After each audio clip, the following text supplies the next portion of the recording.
Good morning, ma'am. Good morning, everyone.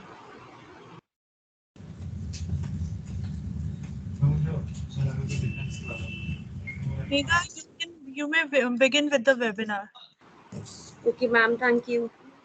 So, good morning, everyone. This is Megha Gupta from National Board for Quality Promotion, Quality Council of India. I welcome all the participants to this webinar on Total Productive Maintenance, that is TPM. Before we begin with the webinar, let me give you a brief about Quality Council of India.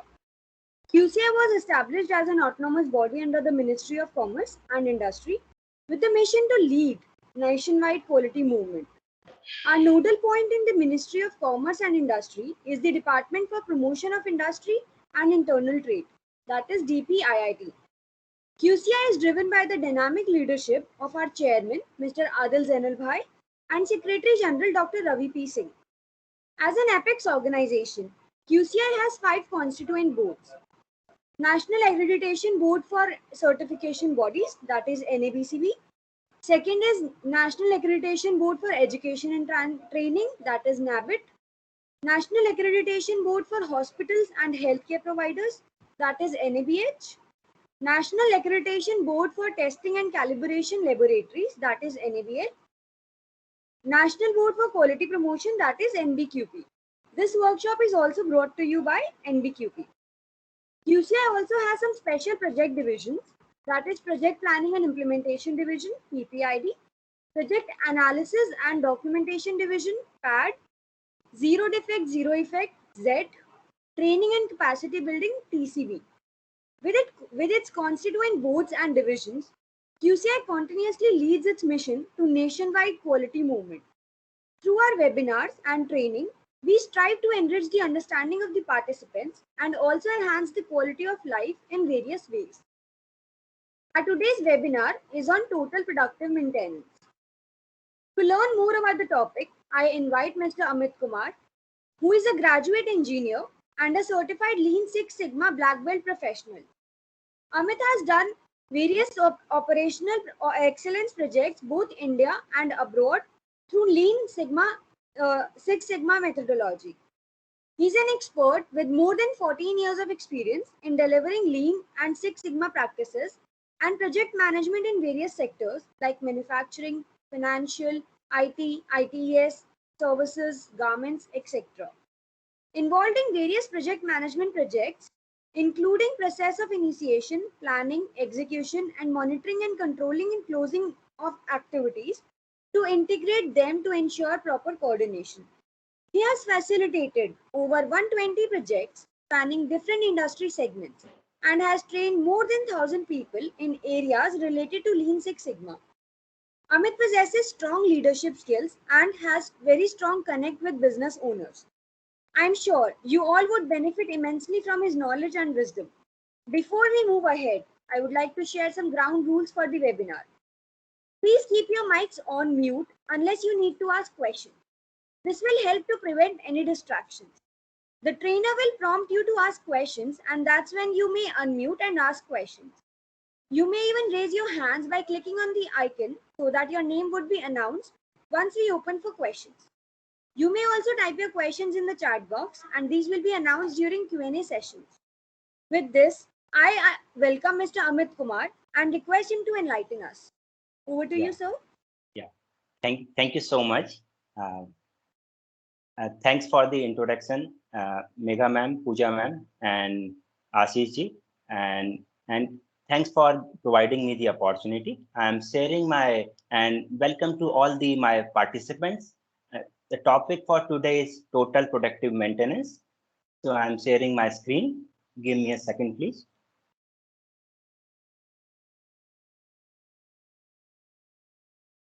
Yeah. So total productive maintenance. So objective for today would be, we will start with the TPM overview.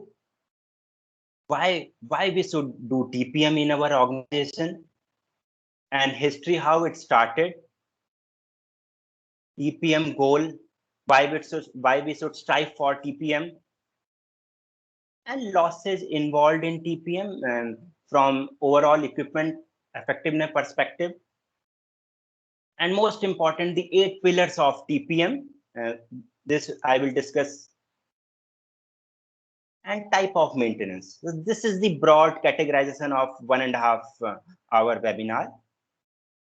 So starting with history of TPM, total productive maintenance, it was TPM. CG Nakajima was father of TPM, and this TPM is for small improvement activity. Let's say we have a big plant, we divide up our plant into various zones, and in respective zones, small zones, that activity is done. And this TPM was developed by Japan Institute of Plant Maintenance, JIPM, and they gave the benchmark for TPM. And Nippon Denso was the first company in Japan who participated in this TPM activity and took benefit out of it.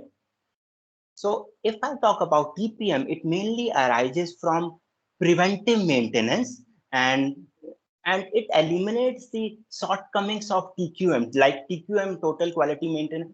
It talks about my, how to reduce defects. It talks about, my output side, whether the product which I am making is defect free or not. But TPM talks about, from machine point of view, from autonomous, from the manpower point of view. So it eliminated that shortcoming when we talk about TPM. So we can say it is a preventive maintenance along with autonomous maintenance, that is TPM.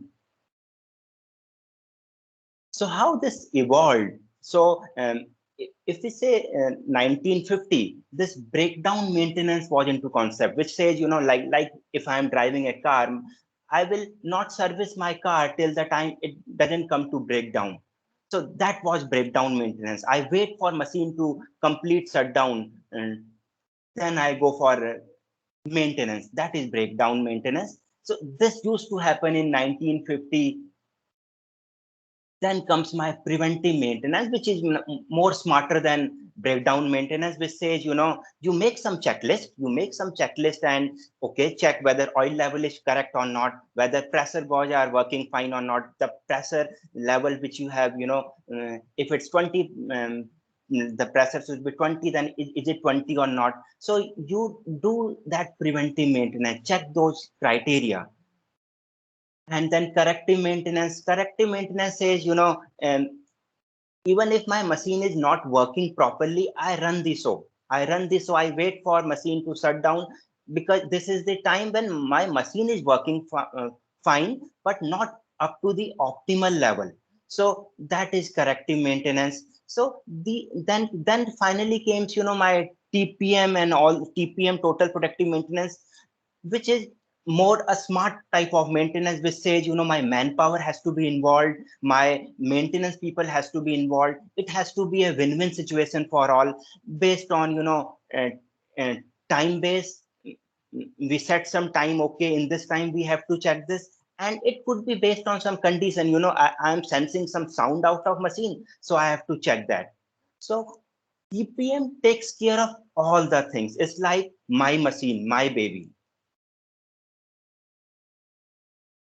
So if I see today's competitive environment, let's say this is my industry. The first competition which we face is Western technology. If we talk about, Ford Motors and all those things, Ford car, they are all technology driven, artificial intelligence and all those things they are using. So this technology, somehow we have to compete. We have to compete in our daily life. And second competition which we face is Japanese quality. You talk about Sony TVs, Sony products. They believe in quality. In fact, this lean concept originated from Japan. So they are guru of quality. So we have to compete with Japanese quality. At the same time, Chinese prices, they are wonderful player when it comes to slashing the prices. Why? Because they produce in bulk. mm, So they are able to sell at lower prices. So we have to compete with Chinese prices as well. And at the same time, we have to compete with our neighboring company in India. Also, we have to compete. So taking this scenario into mind, we have to, understand why it's important to TPM, which is one of the aspect of lean manufacturing. So in traditional thinking, what used to happen, this part, this is my cost, this blue is my cost. So this is my manufacturing cost, and this red part is my profit. So if I have to achieve the profit, what simply I used to do, I increase, let's say I'm selling this pen at 10 rupees, I increase it by 1 rupee and make the price 11. And here again, my manufacturing cost remains the same, this part, but I increase my price. So thereby I sell in a profit. But in today's scenario, this can't be done. So what my TPM thinking and lean are saying, boss, you cannot improve your selling price because market is very competitive. Where you can play the game is that you can reduce the manufacturing cost. See, this is my initial manufacturing cost. So in second scenario, I have reduced my manufacturing cost, and thereby I am able to survive in the market because I have been able to increase my profit. So keeping this into mind, we are going forward. So what is TPM? When I'm saying total, it's all about, my all individuals, all people in my organization has to get involved, be it employee, be it, my management, everybody has to be involved in their respective zone. And productive means whatever we are manufacturing, we are producing, it has to meet my customer expectation, because customer is my end user. He is giving me the voice that, the product which I'm manufacturing, I should get it right. And maintenance means keeping equipment and plant in a good condition at all times. So this is the uh, thought behind my TPM. So total productive maintenance is a method to achieve maximum equipment effectiveness through employee involvement. So what is crucial about TPM? It's not only saying that, boss, you take care of your machines and all those things. It also saying you take care of your machines, but your manpower, all the manpower should be involved in, that maintenance journey. That is the crux of TPM. And before machine coming to the breakdown, it's not like that your machine has come to the breakdown and now you are doing maintenance part and all those things. Then that become a breakdown maintenance. That's an old fashioned thing.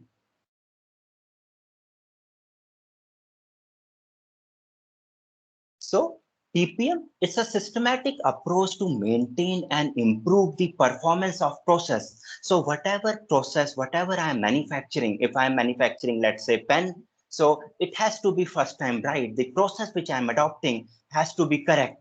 And with taking consideration of my safety aspect for my man, machine, equipment, and all those things, and product quality.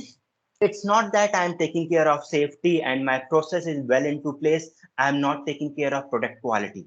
That has to be taken care of with employee satisfaction, which is of course the very important aspect in TPM. And it empowers, most important, it empowers the machine operator to maintain and operate the machine in a good condition. Because earlier, if we are not adopting TPM, operator would be thinking, boss, why I should do maintenance? That's a maintenance guy job. And why I am spending time. So it empowers. We will discuss in 8 pillars how it empowers my operator. So it's all about, ownership, giving ownership to my operator, and it's a continual improvement, step by step improvement. And again, my TPM is going to provide an effective and efficient productivity. So this will increase my productivity. Ultimately, see, this is our intent in any of the improvement journey. Our main intent is to have improvement, to increase productivity. So the intent of TPM is also to have efficient productivity, to have Productivity, increase in productivity could be maybe earlier I was using 10 hours to produce something. Now I'm using 9 hours only. It could be earlier I was using 15 manpower. Now I'm able to have same production, not with 15, maybe with only 12. And first time, right? That's my, increasing productivity, efficient productivity. And TPM focuses on improved planning and scheduling. So company asks, we are unable to do scheduling properly. Scheduling means, we make a Gantt chart sort of thing. And in that we say, okay, from 11 to 11:15, we will run this product in this particular machine. And after that, it will go to machine two and that thing, that is scheduling. So if my process is not into place, if I'm not using TPM practice in my plant, how I would be able to do scheduling. So it helps in scheduling and planning. Addition of autonomous maintenance to preventive maintenance. So it adds, if with preventive maintenance, I add autonomous maintenance means my empowering my machine, my resources that, he's capable to run the show. And that's autonomous maintenance. So it's adding preventive to autonomous makes my TPM. And to maintain all machine in a working condition, to avoid breakdown and delay in manufacturing process. That's again the intent of TPM. So it's a paradigm shift. Earlier approach was, operators saying, okay, I will do the production part, and he's saying to maintenance guy that I'm doing production, you take care of maintenance. And they used to have, some if and buts, why I should do this, why I should do that. But TPM is saying something different. TPM is saying we both are responsible, we both are taking care of these our machines. So that's going to be a win-win situation. That's the TPM attitude. So why we should implement TPM in our plant? So first, it avoid wastage, which is very important. If we are producing waste in our process, that somehow will increase our manufacturing cost. As we seen in slides, few slides back, that our intent is to reduce the manufacturing cost. So this is one of the criteria how we will reduce the manufacturing cost. Simply avoid wastage. So TPM helps in doing this. So TPM is important, and it's so avoid wastage in a quickly changing environment. In this competitive world, if we don't change, if we don't adopt, and if we keep on producing waste, what will happen? Our manufacturing cost will increase. So this will further reduce our cost and produce a low batch quantity at the earliest possible time. Sometimes what happens, a company produce in a bulk and they run lots of big batches. So what happened because of that? They have huge work in progress, they have huge inventory that somehow cash.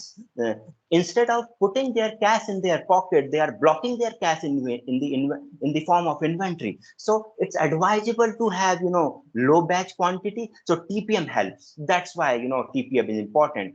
So again, it increase productivity. And OE stands for overall equipment effectiveness. This I will discuss little bit in detail in coming slides. And it reduce customer complaint. How this reduce customer complaint?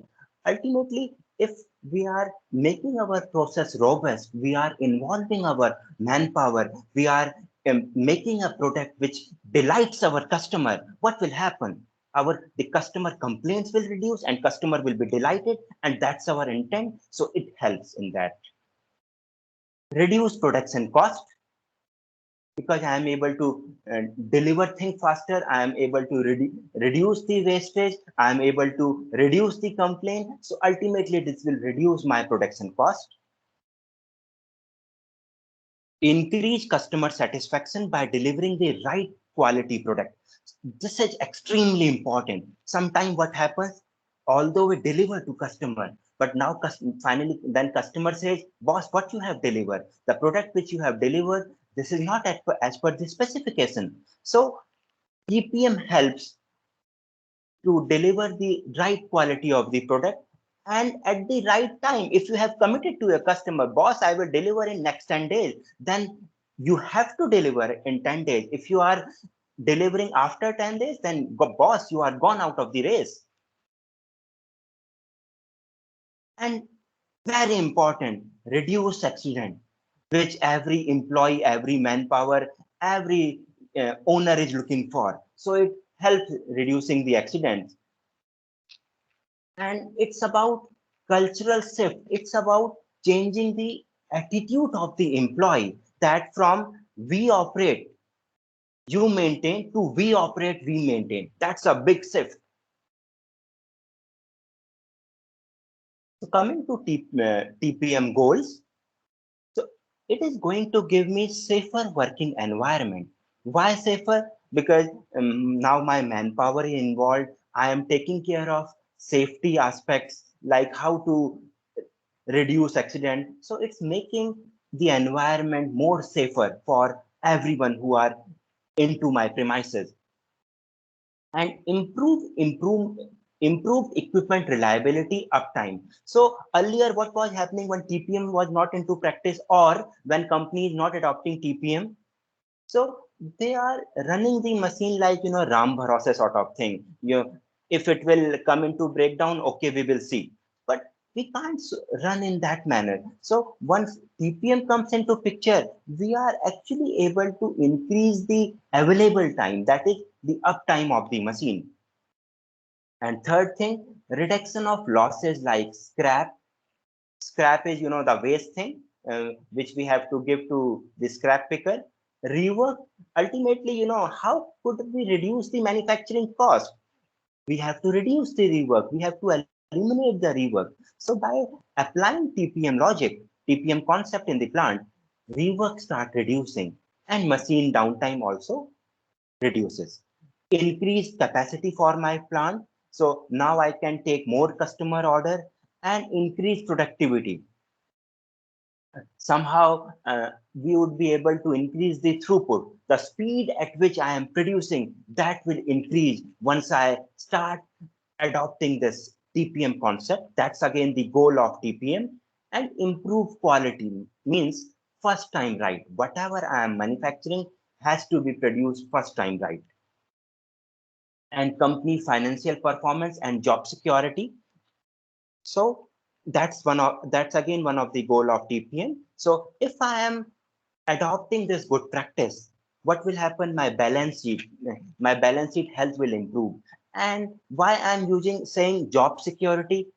If company is progressing, my customer are delighted, then what will happen? And my manpower are also involved in maintenance. Then this means my company is improving, my company is growing, and thereby job is secured for the employees, for the operator. And this is going to be a win-win situation. So we can see, TPM is a beautiful tool. By using this, it's going to be a win-win, a delight factor for everyone.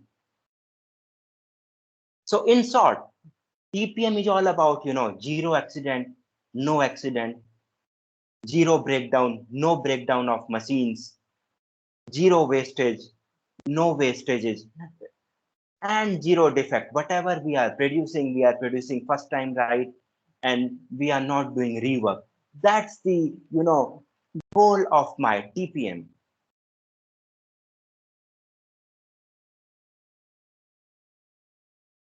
So TPM principles. So one of the very important principle of TPM is increase overall equipment effectiveness. So what this OE is?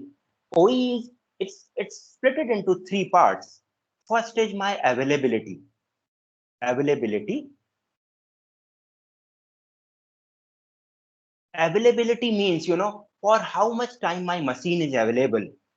If I am having a shift of 10 hours, um, and its machine has come to breakdown, or is having some changeover, then, and let's say I have spent 2 hours in that, then my availability would be 8 hours only. 8 by 10 will give me the availability. And second factor becomes my speed loss. Speed loss says whatever my manufacturer from where I have purchased that machine, he's saying that in 1 hour you can produce 1,000 pieces. Now, if you are not able to produce 1,000 pieces, you are able to produce 900 pieces or 900 pieces only. That's a part of speed loss. It speed loss could also be because of your manpower has reduced the speed of machine. That can also be the part of speed loss. It could be he is talking to someone, that's also at that time he's not running the machine, that could be also the part of speed loss. And my third component of OE is quality defects,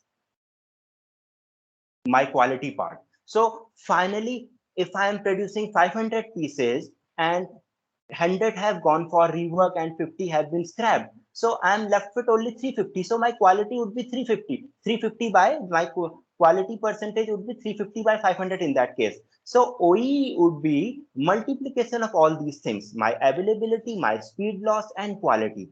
That will give me OE. And for a world-class company, OE is around 85%. If you are less than 85%, this means scope for improvement. And next part is improved existing plant maintenance system. So this TPM helps you developing those system like my CLIT system, cleaning, lubrication, inspection, tightening, these system, my MIS system, because it can't all whenever we talking about principle, whenever we talk about some maintenance system, it can't be all some written document or something. It has to be some standard rules that we have to follow. So all those things are taken care in TPM principle. And machine monitoring by the operator, so this is very important. So before TPM, what has used to happen, this machine monitoring was to be taken care by the maintenance part, but now it has to be taken care by my operator. And it provides training to upgrade operations and maintenance skills.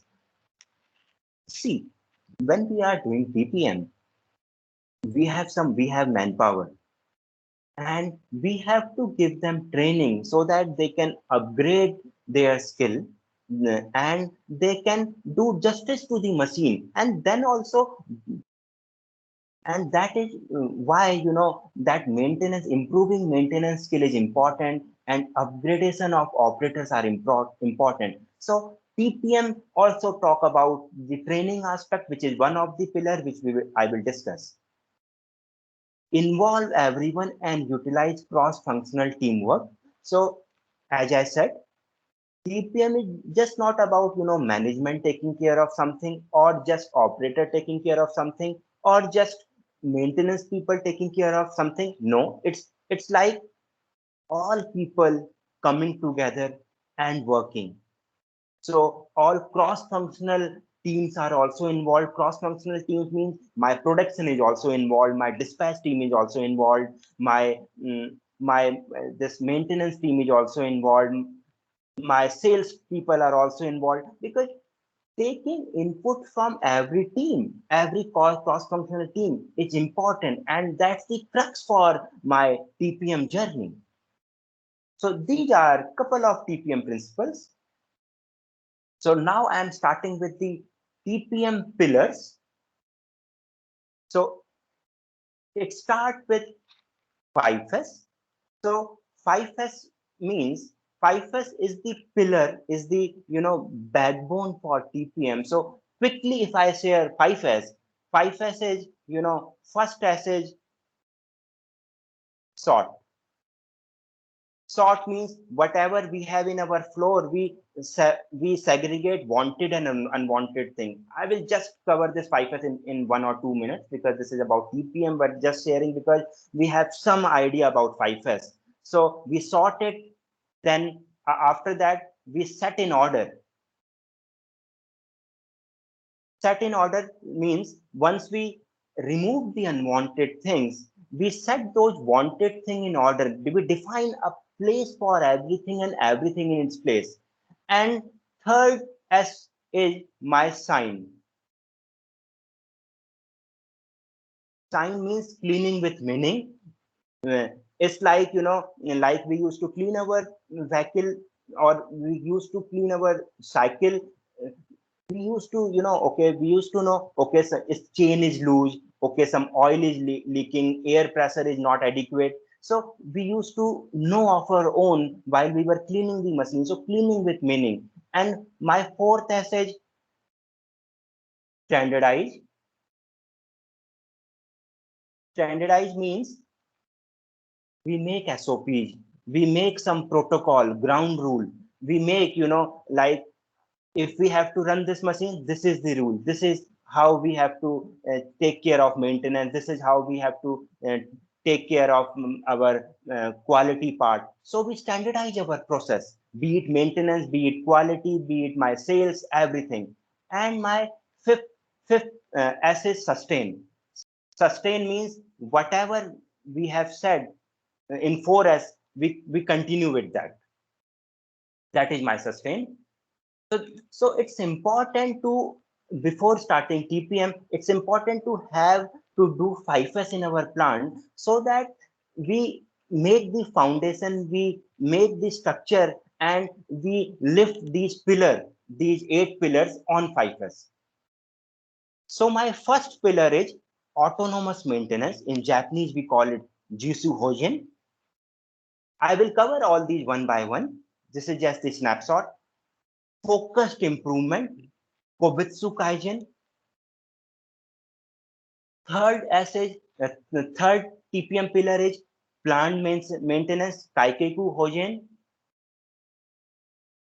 Fourth pillar is quality management, quality Hojen. So these 3 pillars, this 1, 2, and 3, if we are done with these first 2 and 3 pillars, most of the work is done in TPM.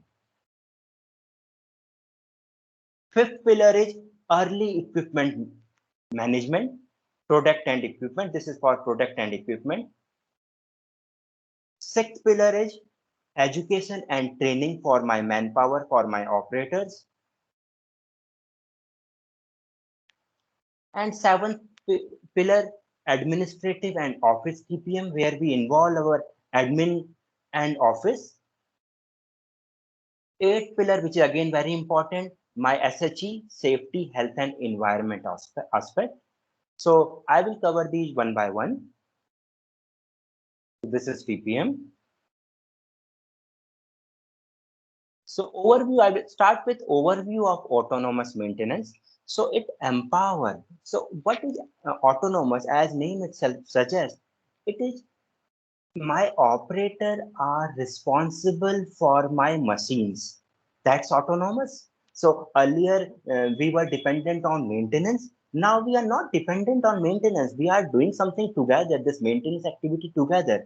So that's why it's written, empowering my operator to look after their own equipment. It's not like that the single operator is taking care of all the equipment, all the machines in the plant. It's not like that. Probably we will make zones. If there's a big plant, we segregate into some zones, virtual zones, and my manpower is but taking care of that particular zone. We can name it any zone, like maintenance zone, or quality section zone, or some CNC machine section zone, or zone 1, zone 2, anything as per our need. So it's going to empower my operator. That's the crux of autonomous maintenance. And tasks which are regularly required to maintain smooth operation. So earlier, operator used to call maintenance people. Okay, see what has happened. Okay, you check and what is happening. Then maintenance guy used to tell, okay, I don't have time right now. I will come after half an hour, 1 hour, something like that. And then the performance used to reduce. Now, my operators have come into picture in autonomous maintenance. They are saying, it's my baby. This machine is my baby, and they are trained for that. That's autonomous maintenance. So when I'm saying operators are totally responsible for all those things, it's not that that you just ask operator that you are responsible. Boss, you have to train himself, right? If you train that person, then only he would be able to justice. So second point is provide training to each operator. So depending on the machine he is using, and we have to provide, it could be on-job training, it could be, classroom training, depending on the requirement of that machine, depending on the maintenance he has to take care. Training has to be imparted to that operator, in fact, to all the operators in the plant, and they have to be evaluated as well. That's also the part of training. That's the responsibility of HR guy. And recognize possible quality issue and identify their causes. Now, my operator is trained, right? Operator is trained. He is capable to take care of machine autonomously. So earlier, what used to happen? He was not able to judge the root causes from where actually that problems are coming, that why and all those things. Now, because he has been trained, he is able to conclude, okay, these are the causes. Probably he would sit with his senior and all those things, and give some input in brainstorming as well, to have that right, to get the right root cause, and prioritize the causes. It further, it helps to prevent breakdown and take faster action if a certain failure has been detected. So now my operator is trained. He is running his sort of his own. So there are less chances, minimal chances of having breakdown. He will be able to fix the problem before any problem is being detected. So it increases operator knowledge of their equipment. Of course, if you give training to the manpower, if you involve him, he is going to in uh, his knowledge is going to increase, and that knowledge he will somehow apply for the maintenance activity. Going to be a win-win situation. That all part of autonomous maintenance. Each equipment operator is responsible for maintaining equipment in good health. So why I'm saying so? Because we have imparted training to him. We now it's his baby. So and we have also designed some tool through Kaizen and all those things, which we will discuss in coming slides. So he is taking care of machine in a good way. This is very important approach: cleaning, lubrication, inspection, tightening. So cleaning says clean clean the machine, check all those things which has to be clean. Lubrication means you check based on the checklist which operator is having. Check all the parameters where lubrication oiling has to be done. If we don't do oiling, what will happen? Vibration will come. And if vibration will come, it will have deteriorated product quality. It could also have breakdown. It can lead to breakdown. So lubrication is taken care of in click. And third aspect is my inspection. We inspect. Inspecting is just not just seeing, okay, this is my machine, okay, this is fine. No, inspecting means a thorough inspection based on the checklist, like checking the pressure, yeah, physically checking the pressure, okay, this pressure, and matching it with my checklist, whether this pressure is adequate or not. Just checking it will not solve the purpose. If pressure has to be 20 bar, you have to mention, okay, the pressure I have checked is 20 bar. And if it's 19.5, you have to write 19.5. You just can't do right or wrong in that, because then data will not be captured and we can't go for improvement. And fourth aspect is tightening. If we see, any nut or bolt is loose, we have to tightening it. That's the part of my clit. Ensure equipment is well cleaned and lubricated at all time. Team identify emerging issue before they become failure, because operators are taking care of. So team as a operator, they take care of all these things, that it gets corrected before any failure. maintenance people can divert. Now, this is the beauty of autonomous maintenance. Earlier, operator used to call maintenance boss, come and please rectify the machine. It has come to break down and whatever.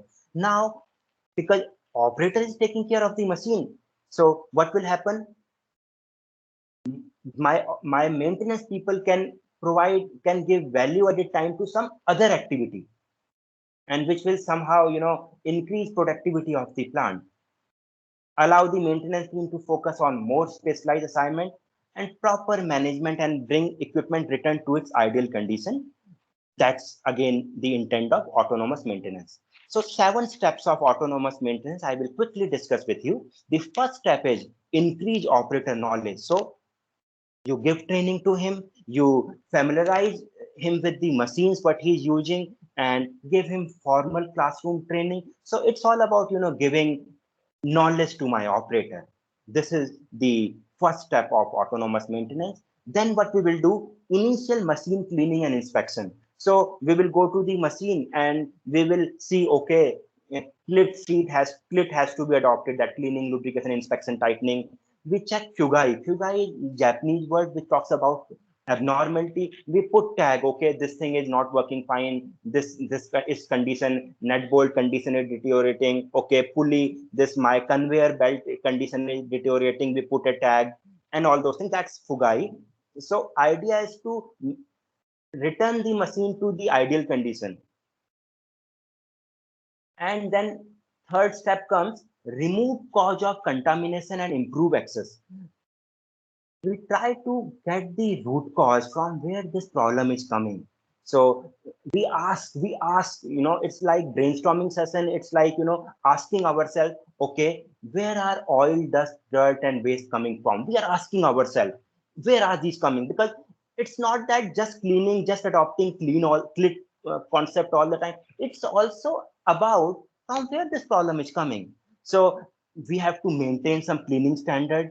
And loto lockout tag out is, it's mainly for those machines where their electric chances of electric shock is, when they're those big machines where if so that other people would also be able to know, okay, somebody is working and we should not switch on the machine, so we put tag. That's lockout tag out. And then the fourth one is setting standard for clip, which says initially we worked on clip, and now based on the inputs, based on the where our oils coming, based on our brainstorming and all those things, we standardize. We try to standardize our clip cleaning, lubrication, inspection sheet, and we try to make a difference between my critical and non-critical machines. Maybe those are critical activities or critical parts in the machine, only maintenance will take care of. So all these things will be taken care in this aspect. Then inspection and monitoring. So now next thing comes, my operators are officially in charge of their machine daily upkeep. So once clip is, they have standardized the clip, they take care of this monitoring part on day-to-day basis. And based on the requirement or based on the need, they can change the parameter of the clip. Why I'm saying that they can change? Because they are knowledgeable enough, they have been trained, they know, okay, if we change this parameter, or maybe this parameter hasn't been there, why we should not, why we should include this parameter too. So this power, this leverage we give to operator. And implement visual management, which says allow operator to handle the machinery more confidently, and with the help of TPM board and poster as well. It's all about visual, which we can see from our eyes, and ultimately ensure continuous improvement. So continuous improvement means Kaizen, change, change for good, and find new places for improvement. So that's a continuous journey. We cannot stop. It's a continuous journey. So that was about autonomous maintenance. And second is my focused improvement, which mainly talks about, my individual improvement, my deployments of floor team and special project team. So maybe we have some special requirements. So my special project team will come into picture. So It provides a structured team-based approach for elimination of spatially identified losses in a process. It could be, there are some processes which are very critical, which only operator cannot do. My maintenance people and other people, maybe quality guy, has also need to be involved. So that's why it said it's a special project team.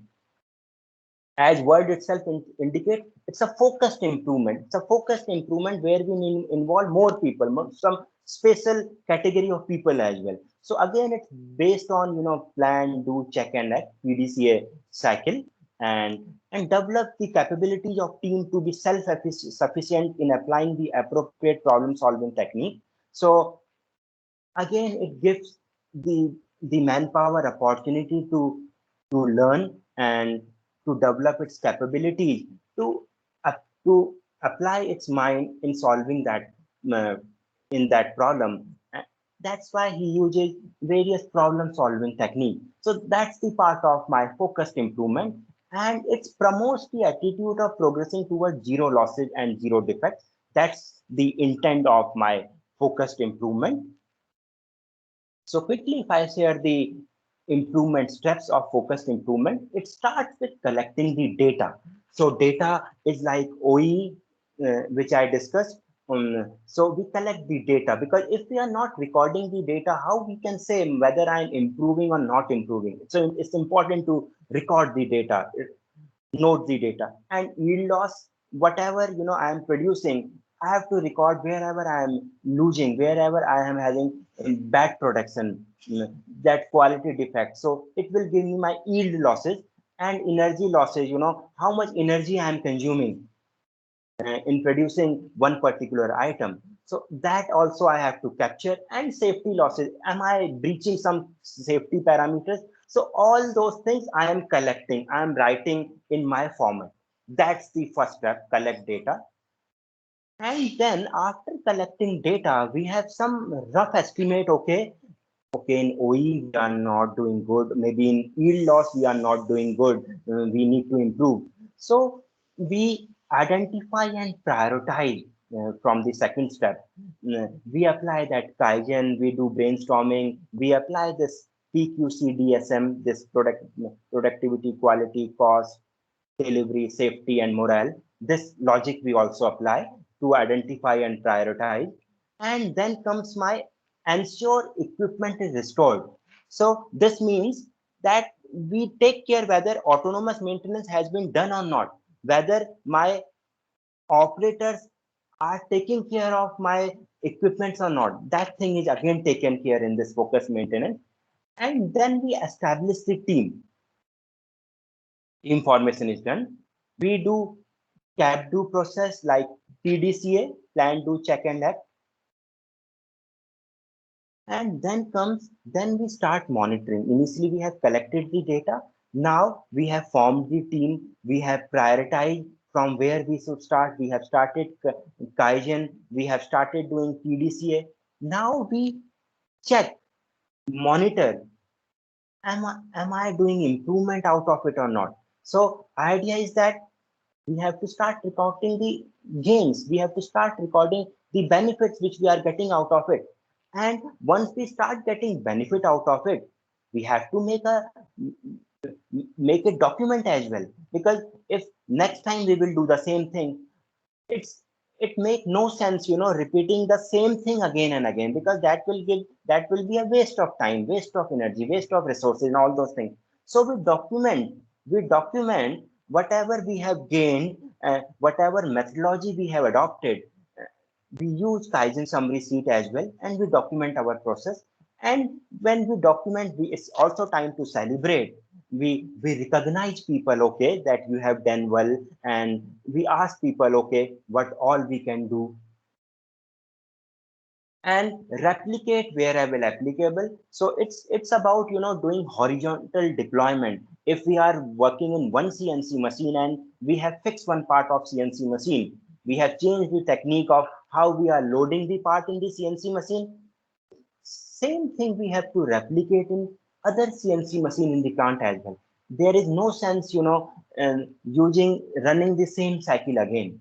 simply replicate it. So explore possibility. That's why it's written. You explore possibility where it can be done, and share learning, communicate and celebrate. You communicate learning in the sense you have a call, you have a conference call, invite people. Okay, whatever you have learned, whatever improvement you have done, let's discuss it. That's part of my focused improvement. Plant maintenance, this is third pillar. It's talked more about my corrective maintenance, my periodic and predictive maintenance, and to establish and maintain optimal equipment and process conditions. So it says how to make my process optimal, how to make my machine in a good health. So it talks about that maintenance planning. So, like focused improvement, plant maintenance supports the concept of zero failure. So, when we talk about these 8 pillars, we can't segregate these 8 pillars. We can't say, okay, in first pillar I will only do this, and second pillar, even if I don't do, I can go to third pillar. It's not like that. All pillars are connected. All pillars are connected, and learning of one pillar is also going to be used in second pillar, other pillar. So all are interrelated. So there could be similar thing we would be doing in maybe 1 or 2 pillars. That's quite possible. Developing information management system. So again, it talks about developing management system, my MIS, my standard protocol, which I have to use. Reverse deterioration. So which means increasing the useful life of the machine and doing YY analysis. So when I talk about maintenance, one is my breakdown maintenance, which says I will do the maintenance when my machine will come into complete breakdown. Another type of maintenance is preventative maintenance, and third is my corrective maintenance. So when I say preventive maintenance, it could be split it further into fixed and predictive maintenance. Fixed maintenance is time-based maintenance. Okay, that I have decided that after a week or after a month, I have to put oil in this. So that's a time-based. It could be daily maintenance. I am checking daily. I have checklist in which there is parameter. I have to check the pressure daily, air pressure daily, oil pressure daily. So oil level daily. So that's the part of daily maintenance. It could be predictive as well. Predictive means by condition based maintenance. This stage, let's say I'm uh, doing some gamba walk, going through the floor, and today I sense, okay, lot of sound is coming from this machine. Why is so much sound is coming? So based on my senses, I have decided, okay, I have concluded, I have sensed this problem. So this is based on condition which I have sensed. So plant maintenance steps. So first we evaluate and understand the current condition, which says prepare and update the machine log, evaluate and prioritize the equipment, and rank failure. So we evaluate where I stand. It's like a diagnostic study. Diagnostic study. Okay, like a patient goes to a doctor. Initially, doctor take the input from it.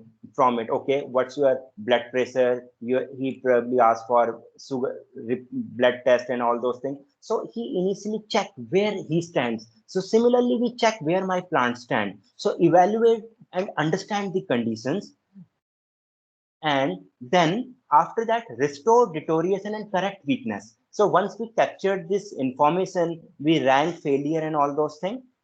We restore and correct weakness. We inspect using optimal condition manufacturing specification. We try whatever manufacturer has provided. Manufacturer has said that in 1 hour it should produce 1,000 pieces. We try to restore our machine to the original position by doing these maintenance, plant maintenance. And we build an information system, build a data management system, build a system for controlling parts and materials. It talks about next step, periodic maintenance. We prepare a maintenance plan, formulate a periodic maintenance standard. So based on the standard, we do our maintenance. and the other could be where we predict, based on our senses. Okay, lubrication is required, some, why so much heat is coming from the machine, why this is making so much sound. So this, so here we do predictive maintenance, we adopt predictive maintenance system. And finally we evaluate our maintenance system, whether my maintenance system is reliable, whether I am able to save money out of it, that cost saving and all those things. So in totality, my plant maintenance talk about putting my machine into good health, that corrective maintenance, my predictive maintenance, all those things, we take care of these parameters. My fourth pillar is quality maintenance management, which talks about, as quality itself indicates, whatever I am producing, am I producing it first time right? If not, then this means defects are coming. So goal of quality maintenance is zero defect, zero defect. That's the goal, sustaining zero defect. Second point is check quality characteristic and standards, investigate existing quality defect phenomena and results. So we evaluate if defects are coming, why these defects are coming. We do those Pareto, YY analysis, and all those things. Check quality assurance condition and conditions prevailing in process, raw material, equipment, and method. So we check end to end, from my raw material to finished good, how my output is coming, is it defect free or some waste are coming. Because here in fourth pillar we are focused about quality, defect, reducing defect. So we check all parameters, we assure what our quality assurance team is saying, what's the condition of that. These are taken care in quality management. And we identify and analyze and improve unsatisfactory condition. So whatever defects we are getting, whatever unsatisfactory conditions we are getting, we have to do brainstorming. We have to check why these conditions are coming. We have to improve that. And very important, establish correct 4M conditions and inspection criteria. So when I'm saying 4M, my man, machine, material, method, so we have to check from where this problem is coming. This, because this, the rejections which are coming, it could be because of man is not working, he's not trained enough, and because of which the production is hampering, my defects are coming. It could be some material, the material which I'm using are substandard, or or substandard, that could be the thing.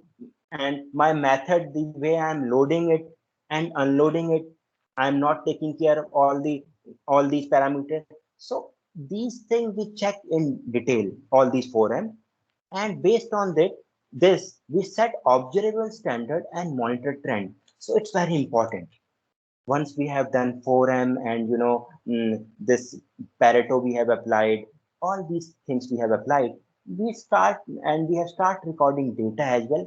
We start measuring the trend, how this data is trending, is it improving, is it further going down. So based on the data we can set our standard. Okay, we have used this particular technique for the CNC machine, we have loaded in this manner, and after this much, once this much scrap was accumulated, we have eliminated that scrap, and again we have start loading the machine. So we make some standard. So based on those standards, we make it a rule book for us and use it.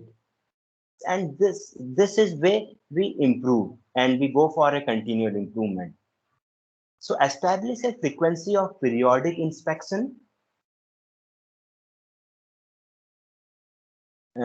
of critical features. So there could be two features. One could be critical, which probably my maintenance people will also take care of. Few would be my not critical, non-critical, which my operator is good enough to take care. So here also we have to, for critical, we have to decide the frequency. Okay, in this much frequency, these has to be taken care of. Because if we take care of these things, then only we would be able to deliver defect-free product. And prepare maintenance matrices and periodically assess the standard. Very important. Matrices means we make some rule book for us. Okay, if I produce 10,000 pieces, one was rejected. Okay. So we make a standard. Okay, we use this technique for manufacturing these 10,000 pieces, and we use the same logic. We check where we stand. We decide our operational metrics, our quality parameters, and based on this, we decide our standard. So by deciding these standard, what will happen? We will make it our rule book, and once we adopt that, we need not have to do same thing again and again. We simply refer to that. Our employees are trained enough, and then we are able to make defect-free production. So 10 steps for quality management. First is verify existing situation. Very important. So quality characteristic to be maintained. Check for certified function with respect to standard product. There has to be some, benchmark. We compare it with the standard product. Okay, this is what my customer is asking for. Am I able to manufacture the way customer is looking for?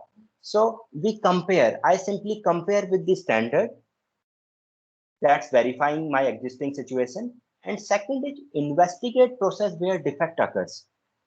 So find relationship between individual process and defect mode. I do correlation analysis like what's the defect frequency, which process is my critical, which is non-critical. All these things are going to be done while I'm investigating. And I try to correlate. If let's say in my CNC machine, my temperature increases, how my production is going to, change. If I increase the oil level, will my production reduce or increase? So I will, if so all those correlation, all those parameters, I try to conclude, okay, these are the parameters, and based on that, we need to, because idea of correlation analysis is that ultimately we are going to give priority to the every requirement of the quality driven improvement. So when we prioritize based on the logic I have applied in correlation, so it makes sense to use that for that thing which is at the top priority. And then investigate and analyze 4M conditions, which talks about my man, machine, material, and method. And FMEA, I'm also going to apply failure mode effect analysis, and that severity, my occurrence, and detection. These things, these is also taken care of in this quality management part. So overall idea is to sense how I am producing. If I am not producing correctly, what are all the parameters which I have to take care first? So for doing all those things, we make use of 4M analysis, we make use of FMEA, we make use of correlation analysis, and all those things come into picture. An action to correct deficiencies, improve equipment that does not meet equipment conditions, verify, sustain through autonomous maintenance activities. So that's plan action. So we have to plan how to correct these deficiencies.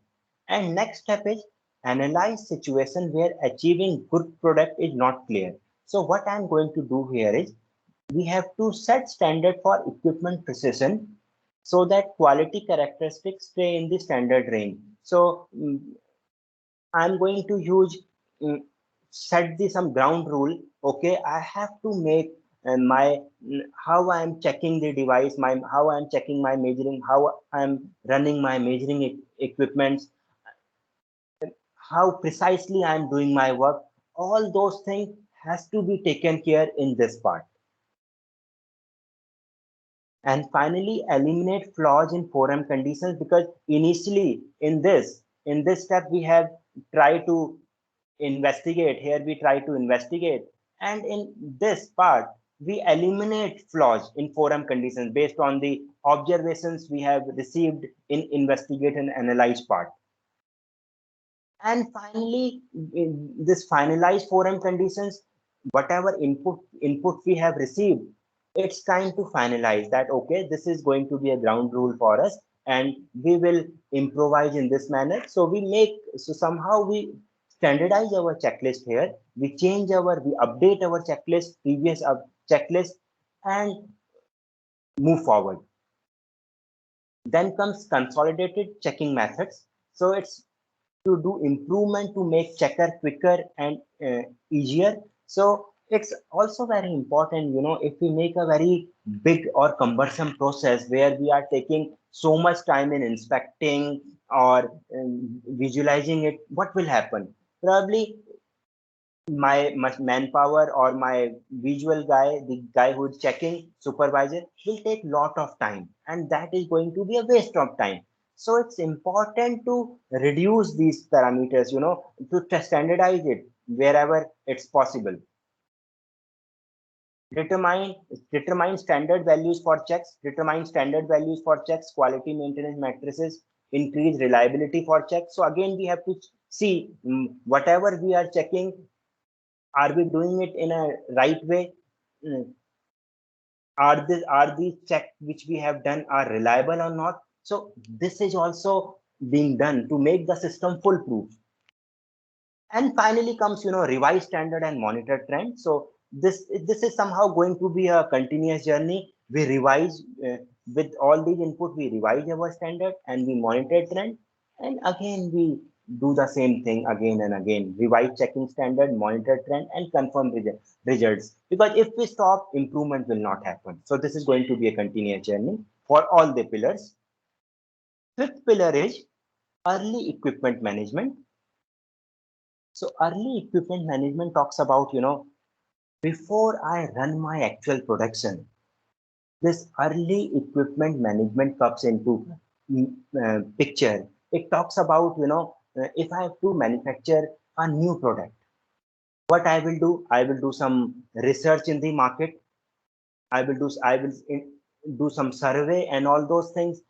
So I will see whether I should actually make this product or not. If I want to make a mobile with some unique features, I need to do some survey. Yeah. So this is done before the actual manufacturing. So this is one of the part. Then I have to make prototype of it before running the actual production. So from start of the concept, start of inception to the final inspection, final full speed of production, that time means the time just before my full production is early equipment management time. So early management is the part of process of creating a system for managing product and equipment development. So it can be split into early product management and early equipment management. And the period covered by early management is from the start of conceptual product planning. Once we plan, okay, I have to make this mobile with these many features, till the time I go ahead, is given for full production scale. So why this pillar is important? We need to understand, because if I don't do early equipment management and I run the full scale production, what will happen? Then once that product start going to the customer will say, boss, what product is this? We are not looking for this.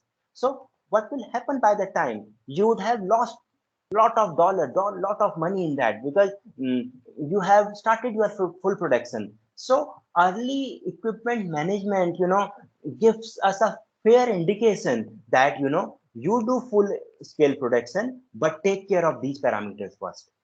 So to ensure that product not only fulfills its basic function, but it also quality assurance friendly, factory friendly, and automation friendly when it reaches to volume state production. Because if we do all those things, what will happen?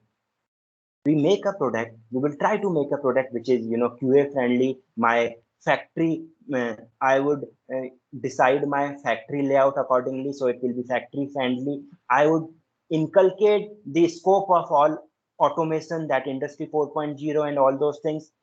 Then it will help me for full production. And ultimately, this is going to shorten my product development period and to achieve vertical startup, that is, to produce defect-free product. So if I take pain here in early equipment management, probably after once I start my full production, I will be, stress free. I would be actually in taking benefit out of this, fifth pillar.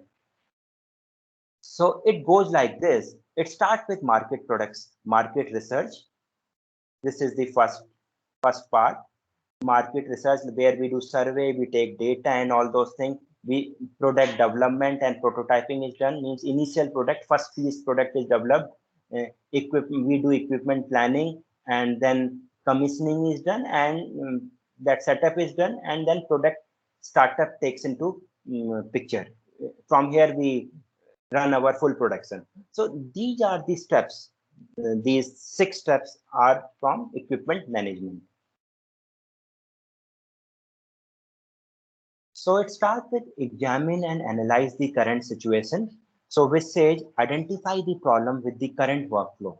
So we need to, before we do any survey and all those things, we check where are the problem. Because this is the time we are trying to capture the voice of the customer. Whatever my customer wants, we are checking all those things. We are taking into consideration what all problems could come. So here we are thoroughly examining and analyzing the present situation. So it is a process designed to see the foreseeable problems at each stage. Because this is if we don't do this homework, what will happen? Earlier we will, in coming stages, we are going to suffer. So we are doing all our homework here so that when we move forward, it will be a smooth ride for us. Establish an early management system. We formulate and refine the various standards, set up the system for collecting, collating, and utilizing the data needed. So we make a rule for us. Okay, these are the standards, because we have done the survey, we have captured the voice of the customer, whatever means customer need. So we are designing standard, because we are trying to create prototype here. So we are designing standard. Okay, this should be the standard when I make this mobile, or whatever piece, whatever product I am trying to make. So we make all those rules here, and what all data would be needed, how speedily I should do all those things. All these things we establish in early management system, the second step. And third step come, debug the new system and train the workforce to use that. So it's like, my software testing sort of thing, we can say. We have designed a prototype, and we are checking where it is going wrong. Are there any bugs in that? Is this the new system which we have made? Is this robust enough? Because in next stage, we are going to run in full throttle mode. So we are checking where are the scope of improvement. Implement the system progressively, taking one project at a time, and keep evaluating everyone's understanding of the new system. So here it's important, because we are about to go for a full scale production. It's important to train my resources. Okay, that we have to run this in this manner. These are the parameters you have to take care. This is how you have to correct the bug. You have to eliminate the bug. These things are going to taken care in the third step. Third step, debug the new system and train the workforce to use it. And next step comes, bring the new system into full scale operation. Find out how many improvements when incorporate into design, how many problems are arising, what type of problem they are. So we ask these questions to ourselves, and we start our production. That was the part of fifth pillar. Now comes my education and training, which is sixth pillar. So there are two things. One is, I have some level of my resources, and these are at this level. The skill of my resources, let's say, is at this level. But the skill I am requiring from the operator is at this level, means at a higher level. So we identify the gap between what is actually needed by my operator or by my manpower, and where they actually stand. This gap I have to identify. So it starts with identification of gap between the knowledge and skill it needed and same it currently possesses. Very important. Otherwise, it's not that just giving training to my resources, to my operator. We need to understand what sort of training we have to give. Preparation of training material, system, and facilities required to close that gap. So we have to prepare some training material. If a person is working in corrugated machines, he has to have some different training. If a person is into administrative section or dispatch section, he has to have different type of training. If a dispatch person should know, that this what are lorry are coming, trains, these trucks are coming. The least time that truck person should stay inside. He should go at the earliest. Loading should be, on immediate basis. All those things he has to be trained. He should have that knowledge that how to adopt these practices. A quality guy should know how to check this my process is correct or not, my product which I manufacture is correct or not, and how to train further in his line or not. So so based on the different department, based on the product you are taking care of, training requirement changes. So preparation of training material, system, and facilities required to close that gap, very important. Finally, after implementing the training, it must review the result. So that's the typical role of one of the critical role of HR, that you have imparted training to him. Now you see whether the training which you have given to your resource has been any meaning to it of or not. So clarify the business strategy, sort out what knowledge and skills the company needs, assess the current situation, prepare training manual, formulate and implement the training plan, evaluate and certify the training. So these all has to be prerequisite in my training material. And finally, the responsible person has to evaluate this training, whatever training we are giving, whether they are improving out of it or not. So this education and training becomes the sixth pillar for my TPM. So these are few steps in my training. So first we decide on strategic thrust based on evaluation of current training and development, which talks about assess the current situation to decide the exact training need, which I discussed. You identify the need first, where कि उसको भूख है भी नहीं है training की. You identify that need. Once you identify the need, then we can move forward, right? Second thing come, set up training and development system for improving operating and maintenance skill. So effective training and development program. So you design, once you identify the gap, you identify the training material. You check how to give effective training and to provide operator and maintenance personnel a high degree of competence at every level. That's going to be the second step. Upgrade operating and maintenance skill, very important. Linkage of training to the work. It's not like a typical um, training like reading any subject which is of no use. So it has to be linked to my work. If he is taking care of corrugation machine, eh, he has to give a training of corrugation section. And all these training has to be based on some practical agenda so that he can correlate and upgrade maintenance personal skill. These are very important. And establish system to further develop enhance abilities, which talks about link to autonomous maintenance based on job training and self development, and to carry out regular assessment as course progresses. So we have to establish system which helps in developing. So maybe we will have some evaluation system for him so that he can enhance the operator abilities. All these things we have to take care, assessment and all these things, and create an environment that encourages self development. And that's the overall concept of TPM2, that self-development encouragement should be there. So in training also, this should be done. How this will be done?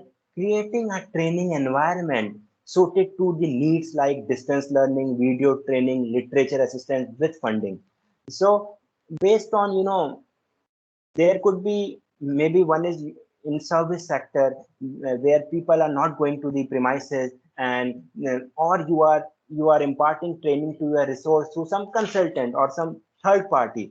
So you could have some distance learning concept as well, video training and all those things. This further motivates people, and he will have opportunity to learn new things. And last point comes, evaluate program so far and decide on future direction. So regularly evaluate progress made against the training plans. And as this is a very competitive environment, keep on checking what all we need to incorporate in our training, how we can improve further, take feedback from your resources. All those things has to be done on continuous basis. So all pillar has to be adopted, in fact, on a continuous basis. It's not that if we have done with first pillar, we stop and we do only second pillar. It's not like that. All pillar has to be on continuous basis. Now comes, seventh pillar, my office TPM, office and administrative TPM. Basically, it helps in eliminating losses and wastage from office and administrative department. We all must have noticed, in offices, sometimes we see, lots of paper piled up, lots of, files are there, um, lots of, office inventories are there. And if boss is asking or the concerned person is asking, okay, I'm looking for that file. Let me see the inventory data. Let me see the breakdown data for last 6 months. And you have recorded in the file and beautifully tagged it in the file, punched it in the file, and all those things. Your audit guy has come, your audit guy is there in the office, and we are searching the file. Okay, this is not the file, this is not the file, this is not the file. So what this will do, somehow it is going to create loss, a wastage. So that's why it's important to adopt this office TPM and in office and administrative section as well. So office TPM helps in improving productivity and efficiently in administrative function of plant and eliminate losses. This includes analyzing processes and procedure towards increased office automation. So these days there are techniques where just on a single click you can get your file. So maybe by some visual management technique and all those things. But if we are not, because as I said, 5S is going to be the pillar. So here again, 5S is going to be pillar. So if I'm adopting this 5S pillar, then I can go for automation, which is going to save my time. It aims to understand the relationship between office and production activities and to achieve customer delight and zero functional losses through creation of efficient office function. So what is going to happen if my office, my admin section is not adopting TPM? Then maybe my dispatch section is asking for documents. Maybe my this production team is looking for some documents from this admin section. They will not be able to search the document at the right time, and they would not be able to give the right set of document to the concerned person. So it will probably waste the time. So once I adopt this practice, Office TPM, it's improved the working environment uh, in my office, and it is somehow going to increase my customer satisfaction. How my customer satisfaction? I am recording all the data properly. I am able to have that audit properly. I am able to give all the requisite information to my quality section and all those people on time. This somehow will improve satisfaction for my customer. So PQCDSM in Office TPM, when I talk about production, so production output loss due to want of material.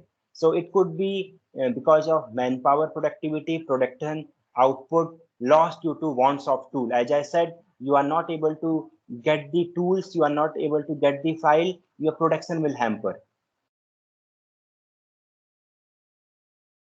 Quality, mistakes in preparation of, we are, this is part of TPM.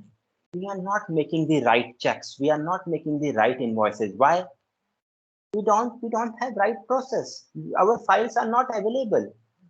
Although we have data in Excel, but we have managed our Excel file in such a way that I don't know where it will be there. It's luck if we find that. So it's going to have, that mistake are going to come, that defects are going to come. Customer return will come. That's a part of quality. Rejection, rework, job work, and office area rework. So when I'm saying cost, so buying cost, unit produced, these are very important. If I don't adopt TPM, what will happen? Cost of logistics, that will increase. Cost of carrying inventory, this will increase. Cost of communication, why? I don't have system, I don't have any files properly managed, I don't have any proper system to do email and all those things. So somehow I am adding cost at every stage.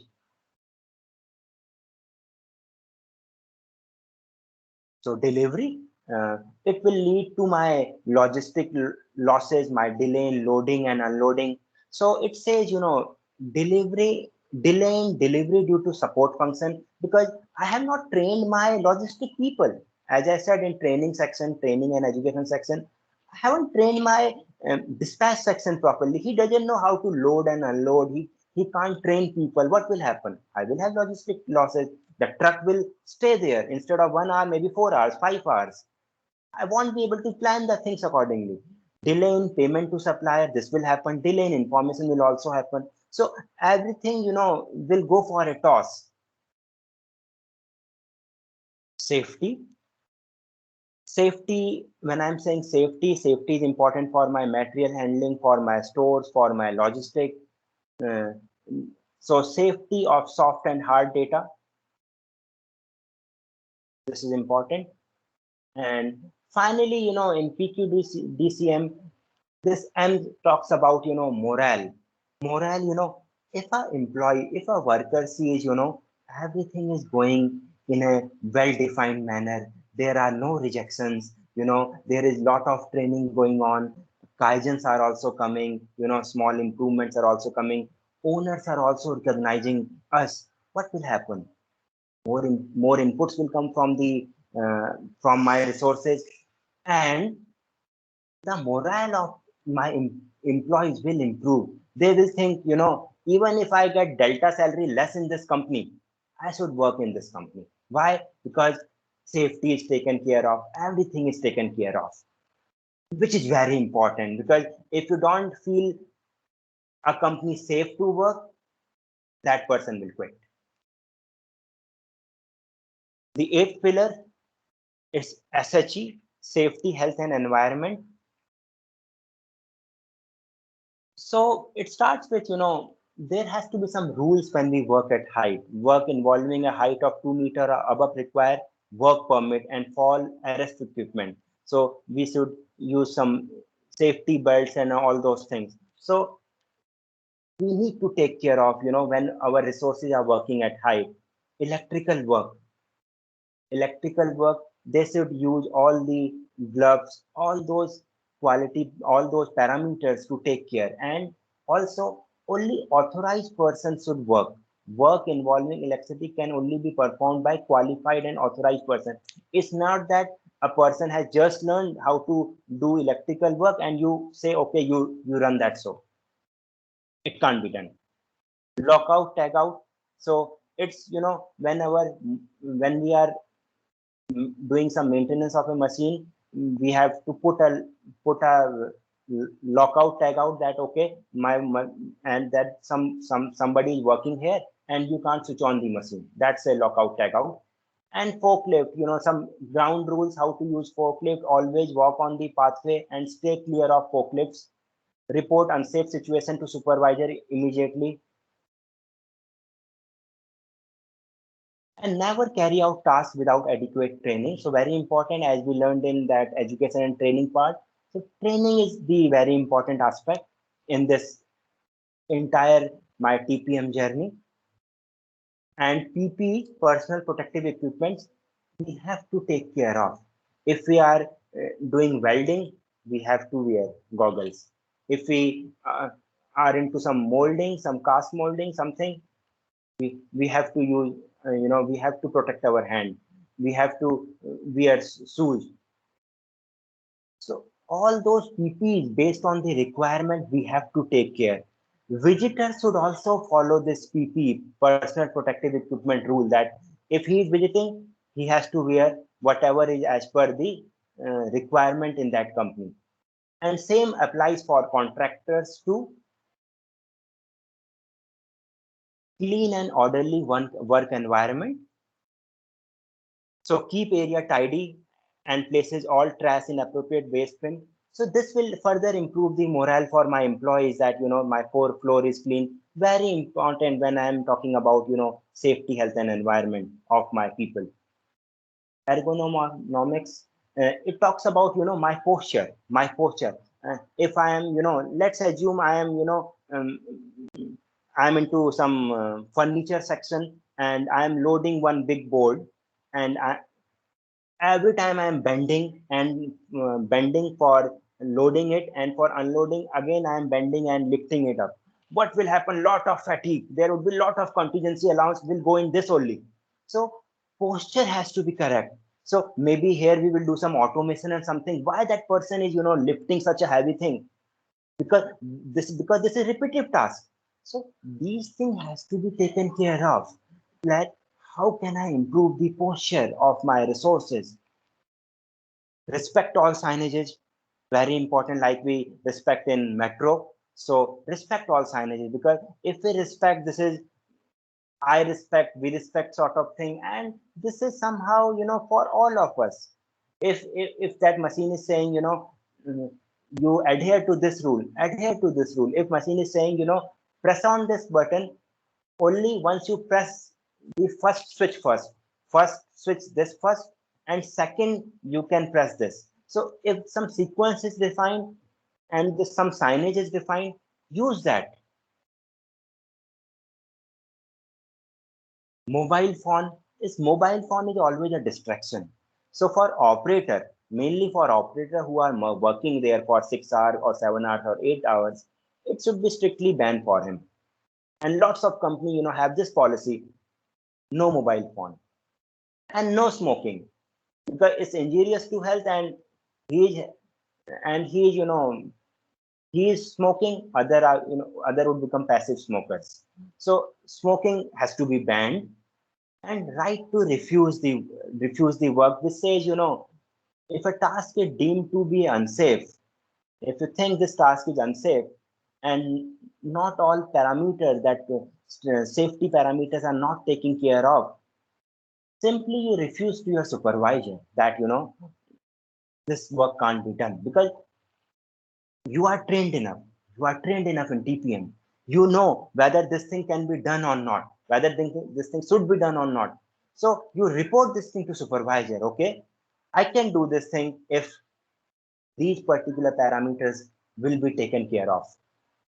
And this last point, emergency. One should be trained of emergencies. Okay, some mock drill and all those things. If alarm is hooted, how you should move out of the factory, where is the assembly point, where you should meet, all those things should be taken care in this part. So with this, I end this webinar on TPM. Uh, I invite questions from the participants. Over to you, please.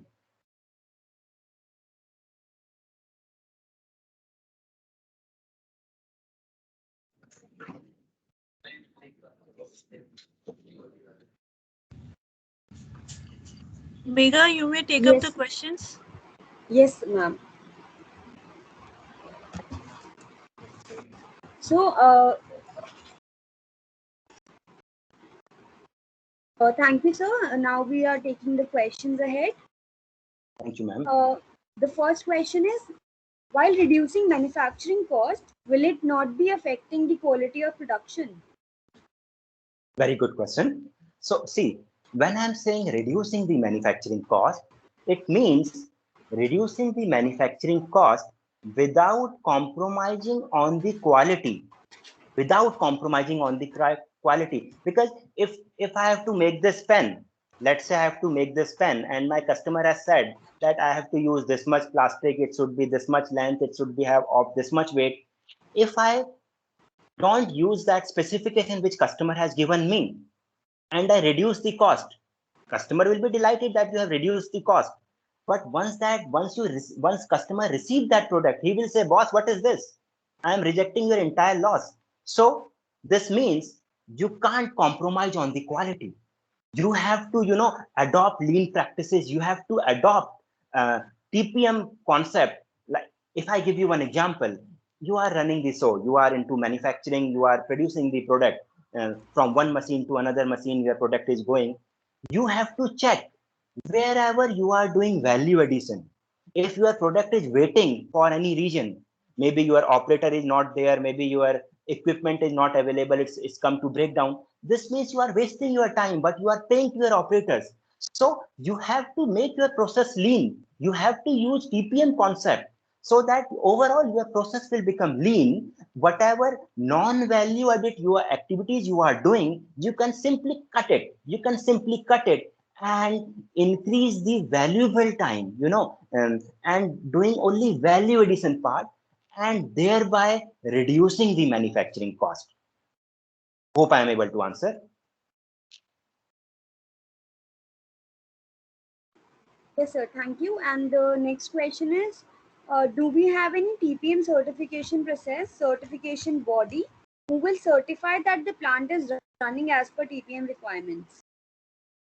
See, these days we have, consultants. We have people hire consultant, and like a lean there is no certification as such. So in TPM, they people hire consultant, they hire on board, they learn practices, and they then start running this show. Because we need to understand, it's not like ISO. It's not ISO where we need some certification. Okay, I am adopting this practice. It's like, I am doing it for my benefit. Because by doing TPM, if my customers see, okay, they are adopting TPM, you will get more orders. Yeah. Answer due to paucity of time, we cannot take all the questions. So the last question is, how we will decide the scope of maintenance by the operator and by the maintenance department? Okay. So here what we have to do, we have to identify machines based on critical and non-critical parameters. If those are non-critical parameters, then my operators will take care of it. But if it's critical parameters, then my maintenance people will also come into picture. They will take care of it.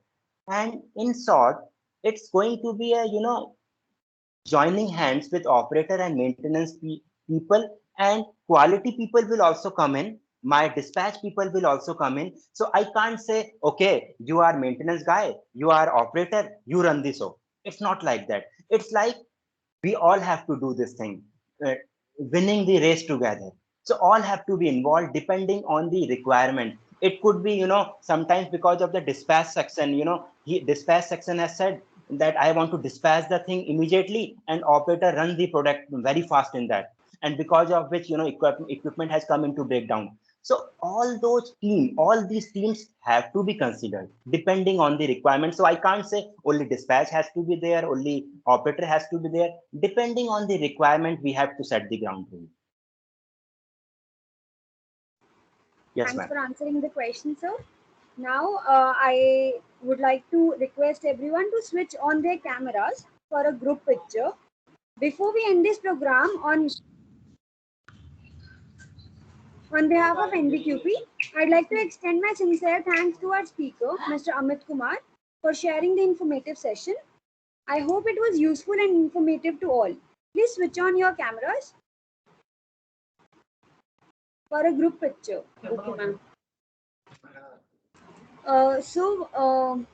Once again, I would like to extend my sincere thanks to all the participants for for putting up some questions. We would be sharing some feedback form with you. Request everyone to spare some time and give us the feedback, as your feedback is valuable to us. Thank you so much from NBQP team, and thank you so much, sir. Thank you so much, ma'am.